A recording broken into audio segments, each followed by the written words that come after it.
Audiobook Academy. Book Summary. The King's Fifth. By Scott Dell. The Fifth of the Kings is both a historical adventure narrative and a time travel tale set in the 16th century. The conquests of the Spanish conquistadors, who conquered large swaths of South America, are depicted in this gripping tale. Esteban de Sandoval tells us about his exploits in search of the treasure of the 7 gold cities in 32 chapters, which are accompanied by events depicting the cell in which he lives. Esteban's point of view is used to tell the story. Fort San Juan de Ulu is Esteban's home base in New Spain, where we learn more about him in the story.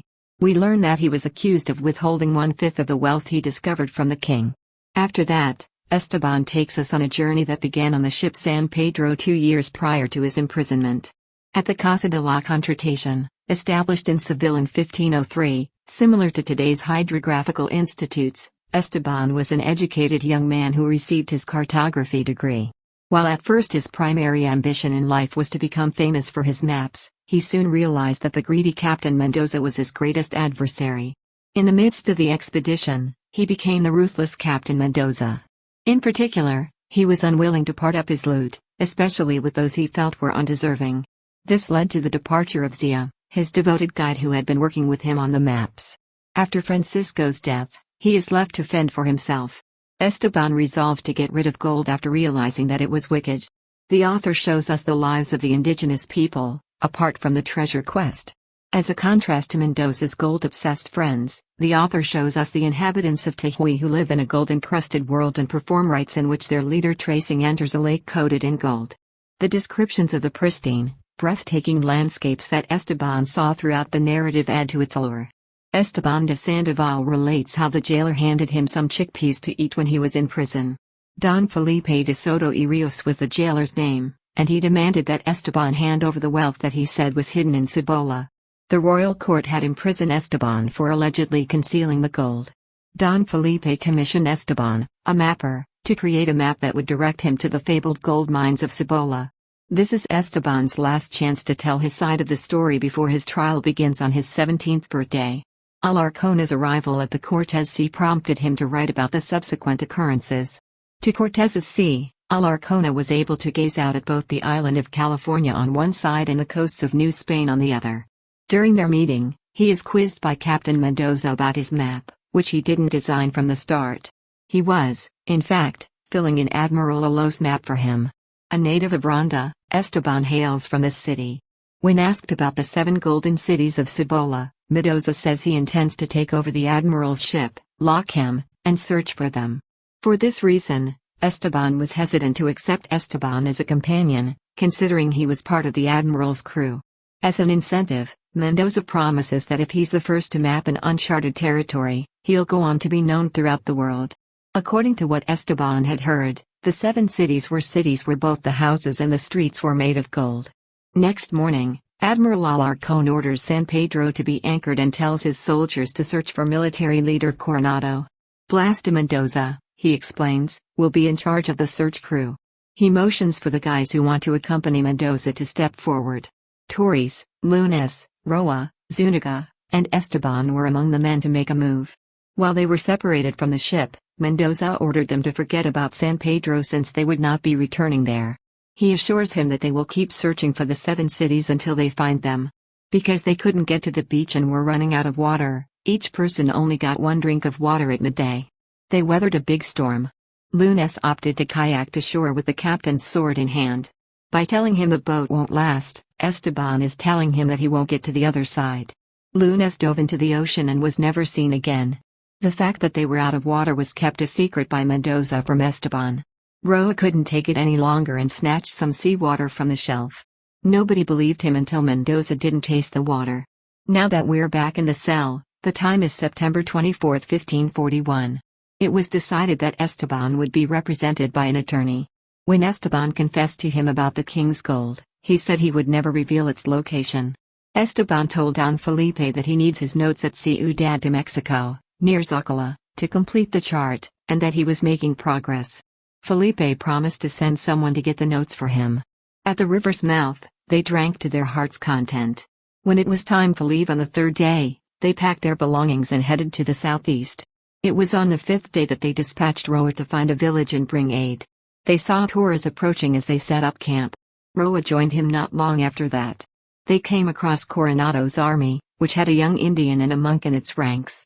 There had been a large storm and Mendoza said he doubted Admiral Alcorona was still alive when he was notified by Gomez, the army's head, that the army was waiting in the valley for Alcorona to take away his food supplies. That Alcorona was waiting for Coronado's army and had no idea what Alcorona really wanted to accomplish was a mystery. Esteban and Zia traveled to the valley where Coronado's soldiers was stationed, and Zia first mistook Esteban for a child. She informed Esteban about her family and requested him to show her the maps he had on his computer. After 8 days of trekking, they arrived at Chichilticala, the Red House. According to old legend, it was one of the 7 cities. Only 2 elderly men brought them some larvae and grasshoppers as gifts. For the time being, Coronado's people can leave, but the rest of his comrades must continue their search for gold. A native Indian assured them that they would arrive in Hawiku, the first of the 7 cities, after 20 suns. On the 23rd of September, 1541, we returned to the cell. During the trial, Esteban stated that he was only aware of the charges, but not the specifics of the offense. To put the blame on Mendoza, he denies having found the gold. In the course of our investigation, we discover that the gold was actually powder. According to him, he cannot reveal the location of the gold until he has access to his notes, which the court orders him to hand up. Until the notes are located and Esteban is returned to his cell, the trial is postponed. Despoblado was the name given to the huge wasteland that stretched between the Red House and Hawiku. Captain Cardenas was dispatched by Coronado to patrol. To alleviate the strain on the horses, Coronado ordered the people to walk the remainder of their journey. Some Indians were captured by the horsemen who informed them that the head of Hawiku's tribe was an enemy of all Spaniards and that they should be on their guard. They saw Hawiku early in the morning, but they didn't spot any gold. Mud was used in the construction of the town. It was only when they heard a horn that they recognized they were in danger. There was a huge battle. He had to battle for his life, even Esteban, and Coronado was gravely wounded. All of the men made their way through a narrow opening that led to Hawiku. Esteban put up a fight, but in the end, Mendoza came to his aid and saved him. Esteban stayed in bed for the following 3 days, so he was only able to hear about the battle from others. However, despite the fact that they had all but wiped out all of the Indians after Coronado was injured, they hadn't found any gold by then. Mendoza and Coronado went to a hill when Coronado was feeling better. The headman of that area told them that Tusayan is in the southwest, and that the 7 cities are located there. As a result, Coronado chose to keep some soldiers in Hawiku and bring some of them along with him to the United States. Cardenas followed Pedro de Tovar in the opposite direction. Mendoza set out on his own and made his way through the small towns in the vicinity. Zia, on the other hand, was extremely concerned about Esteban. Mendoza had some wonderful news for Coronado, but he didn't want to tell him. The 2 of them embarked on a voyage, with Zia serving as their guide thanks to Esteban's persuasive skills. His lawyer Gamboa came to his cell on October 6, 1541, and Esteban inquired about his sentencing in the event that his notes were discovered. He was sentenced to 5 years in prison, but that was too long for the jail where he was being held. In the courts, he had to explain how much gold he had unearthed. According to Esteban's testimony, he and 8 donkeys and 4 horses were responsible for transporting the gold, which the prosecutor estimated to be approximately 60.000 inches long. Esteban refused to give any clear answers.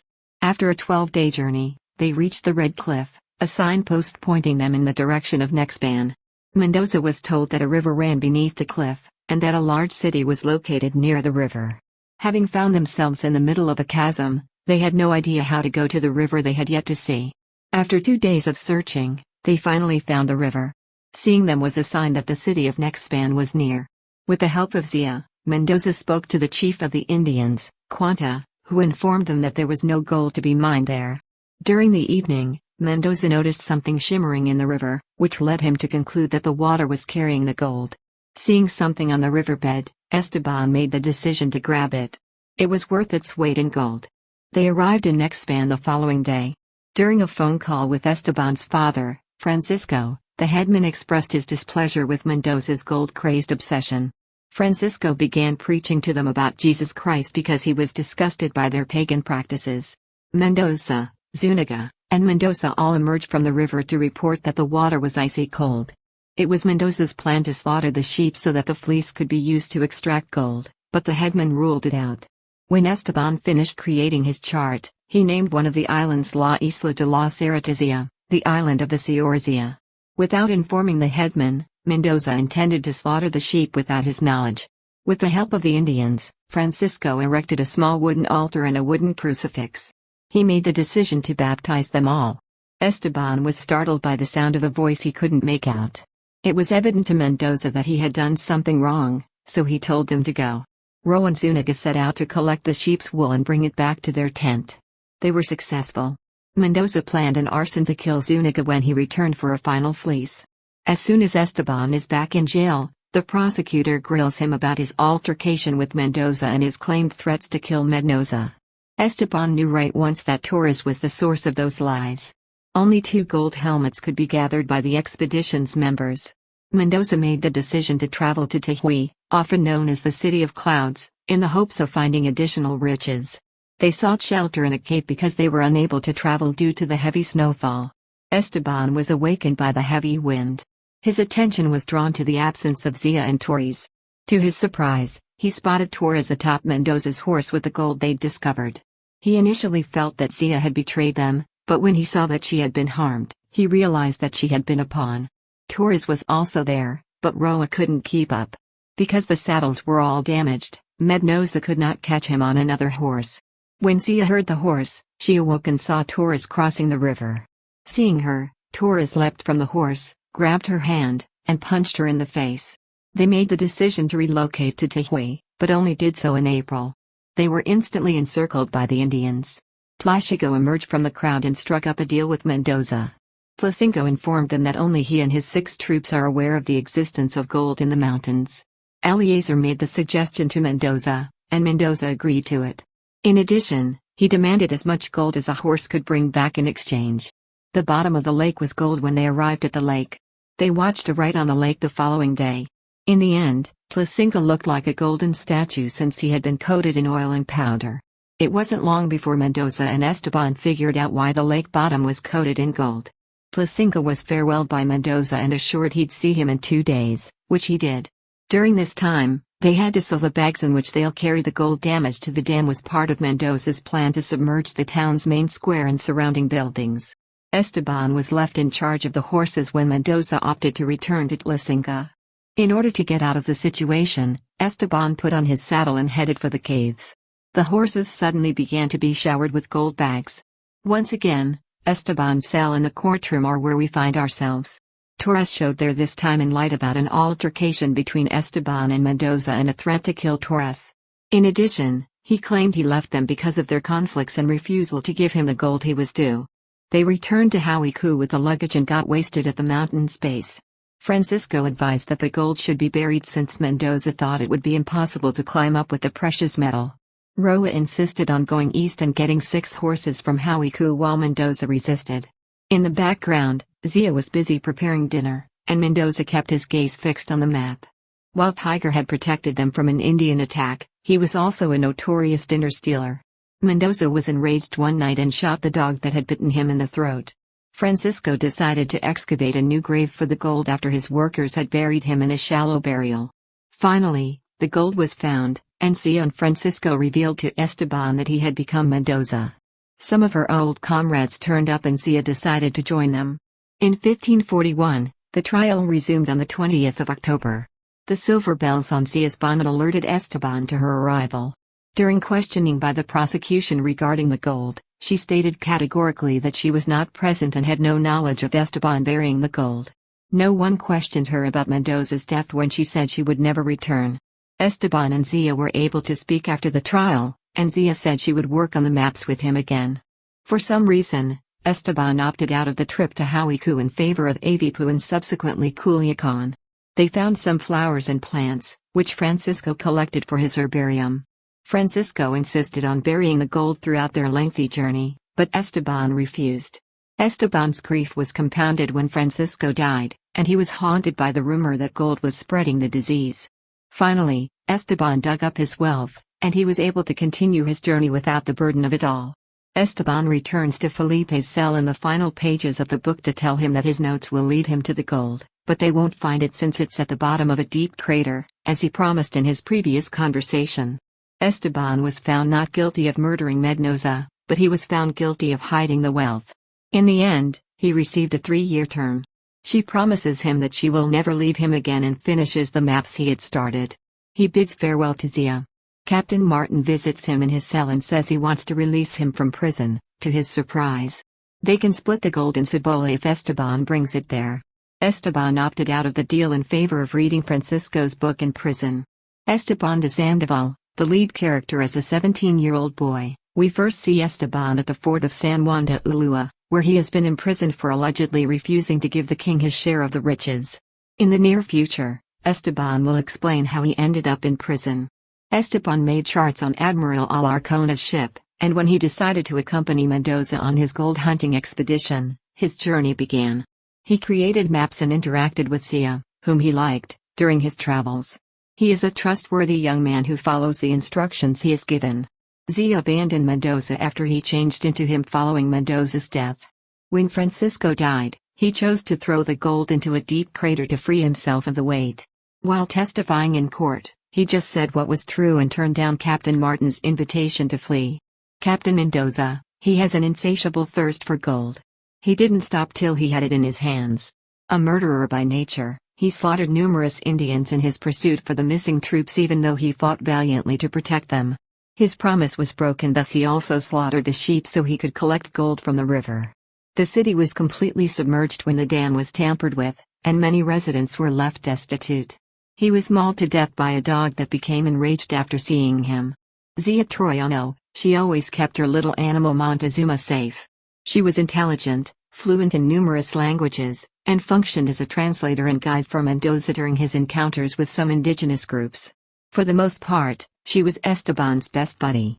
She was fascinated by his maps and kept tabs on how he worked. As a horse lover, she spent a lot of time tending to them.